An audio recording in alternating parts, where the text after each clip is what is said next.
आज बड़े अरसे के बाद आपसे मुलाकात हो रही है जी। I hope that you are all very fine और अपनी ज़िंदगियाँ बामकसद और खुशी के साथ गुजार रहे हैं। आज आपके साथ बात करने का मकसद ये है कि एक छोटी सी इंफॉर्मेशन आपसे दरकार है।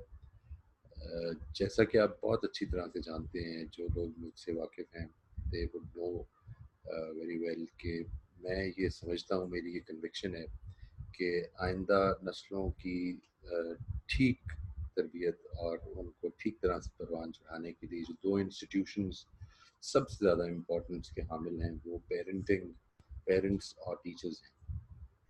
और इन्हीं दोनों के हवाले से आज एक इम्पॉर्टेंट क्वेश्चन है जिसमें मैं आपसे कुछ मदद चाहता हूँ। आपसे मुझे जो मदद दरकार है वो ये है कि काइंडली आप नीचे कमेंट्स में अपने हिसाब से जो आपकी नज़र में वो 3 सबसे अहम क्वालिटीज़ हैं जो हम अपने बच्चों में और अपने स्टूडेंट्स में देखना चाहते हैं।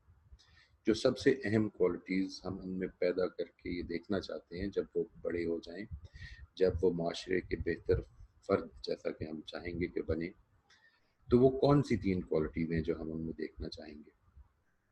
मैं इंशाअल्लाह ये जो डेटा आप लोगों के ताउन से जमा होगा, इसके ऊपर मेरा इरादा है कि मैं इस पर एक डिटेल्ड काम करूँ। ये वो रॉ डेटा समझ लीजिए कि जो आप मेरी इस मामले में मदद कर सकते हैं कि आप ये प्रोवाइड कर दीजिए कि जो आप इसको ठीक समझते हैं। अगर ज़रूरत पड़ेगी तो आपकी दी हुई इन क्वालिटीज़ पर मैं आपसे बराह रास्त राब्ता करके सवालात भी पूछूँगा। लेकिन कोशिश ये कीजिए कि ये बिल्कुल ब्रीफली सिंगल वर्ड या मैक्सिमम एक फ्रेज़ में ये क्वालिटी बयान हो जाए। आप सब लोगों के ताउन का बहुत-बहुत शुक्रिया।